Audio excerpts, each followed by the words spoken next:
Bismillahirrahmanirrahim. Halo Mas Farhan. Ya, oke, siap Mas Noval. Gimana nih kabarnya? Saya mau tanya, Ya. pengertian limbah industri tekstil itu apa ya? Oh, kita dilihat dari limbah itu sendiri ya. Limbah itu sendiri adalah buangan yang dihasilkan dari proses produksi baik industri maupun domestik atau rumah tangga. Jadi limbah tekstil itu merupakan limbah yang dihasilkan dalam proses pengergajian atau proses penghasilan kanji, pengelentakan, pemasakan, merserisasi, pewarnaan, pencetakan, dan proses penyempurnaan. Terus dilihat dari sumber, apa sumbernya limbah tekstil itu? Oh, dilihat dari sumbernya, banyak sekali sumber limbah industri tekstil itu, yaitu mempunyai unit finishing atau pewarnaan atau dyeing, mempunyai potensi sebagai penyebab pencemaran air dengan kandungan amonia yang sangat tinggi. Ya. Terus dari jenis dan penggolongan. Nah, jenis dan penggolongan dari limbah industri tekstil itu sendiri dari apa ya? Ada 4 jenis dan penggolongan limbah industri tekstil itu sendiri. Yang pertama yaitu limbah cair, di mana berupa tinta, air atau tumpahan. Terus yang kedua yaitu limbah padat, di mana berupa botol-botol bekas. Dan yang ketiga yaitu limbah gas atau debu, di mana penggunaan mesin pabrik seperti bahan bakarnya kan biasanya menggunakan batu bara itu. Ya. Terus yang terakhir yaitu limbah partikel. Begitu. Terus dalam penggolongan zat warna tekstil itu dari mana ya Mas?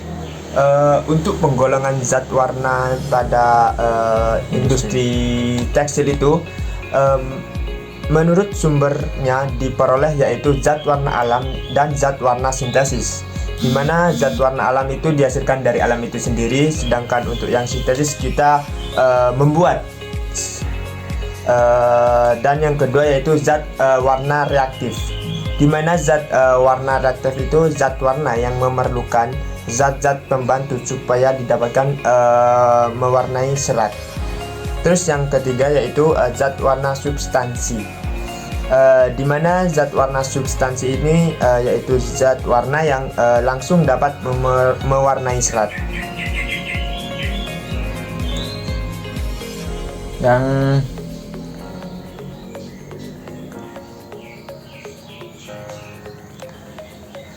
Setelah saya jelaskan ini dari pengertian, sumber dan juga jenis, menurut Anda dampak yang dihasilkan dari limbah tekstil ini sendiri gimana? Aduh Mas, saya kurang tahu Mas. Saya yang tahu itu cuma tahapan sistem sistem IPAL limbah tekstil doang Mas. Oh ya, oke.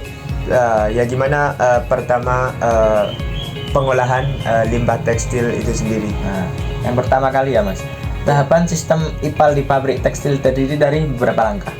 Yang pertama, limbah cair itu yang dihasilkan dari pabrik akan dikumpulkan ke suatu tempat yang namanya itu inlet gitu. Terus yang kedua, apa yang terjadi setelah itu? Nah, setelah itu limbah tersebut akan melalui tahapan pengendapan, di mana partikel-partikel padat akan mengendap dan membentuk lumpur di dasar bak pengendapan, gitu Mas. Apakah lumpur tersebut langsung dibuang atau gimana? Oh, tidak Mas. Lumpur tersebut kemudian akan diambil dan dipisahkan dari air limbah. Selanjutnya, air limbah tersebut akan melalui tahap pengolahan biologi, di mana bakteri yang dihasilkan dari aktivitas mikroba akan menguraikan bahan organik dalam limbah tersebut.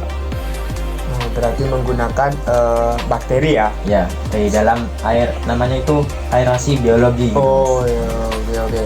Nah, setelah itu apa yang terjadi setelah limbah-limbah tersebut itu melalui tahap pengolahan biologi? Nah, setelah itu air limbah akan melalui tahap pengolahan kimia, di mana bahan kimia seperti koagulan dan flokulan akan digunakan untuk membantu mengendapkan partikel-partikel padat yang tersisa dalam air limbah.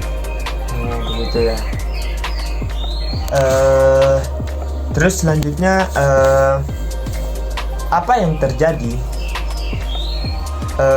setelah air limbah tersebut melalui tahap pengolahan di kimia? Kan tadi biologi, Ya. sekarang yang kimia. Gimana yang kalau yang kimia? Kimia kan tadi udah saya jelasin. Sekarang setelah air limbah melalui tahap pengolahan kimia, Ya. yang terakhir kan ini Ya. di sini. Ini tuh air limbah akan melalui tahap pengolahan fisik lah, di mana air tersebut akan melalui proses filtrasi, penyaringan Ya. penyaringan untuk menghilangkan partikel-partikel kecil yang tersisa. Setelah itu air limbah tersebut siap untuk dibuang. Oh begitu, berarti limbah tersebut sudah siap untuk dibuang ke aliran gitu Ya, kan? ya. Oh, siap. Sudah aman lah untuk dibuang gitu. Oh, siap, baik. Nah Mas, tadi kan sampean tanya tentang dampak kan. Iya. Nah, saya belum tahu nih dampaknya itu dari pengolahan kimia itu apa aja. Nah, coba Mas, sampean dampak-dampak dari Industri pengolahan limbah tekstil itu oh, ya. ya baik. Dampak yang ditimbulkan dari limbah tekstil itu yaitu berkurangnya jumlah oksigen yang terlarut di dalam air. Iya. Yang kedua yaitu limbah tekstil yang dibuang ke sungai dapat berakibat menghalangi cahaya matahari sehingga menghambat proses fotosintesis dari tumbuhan air dan alga.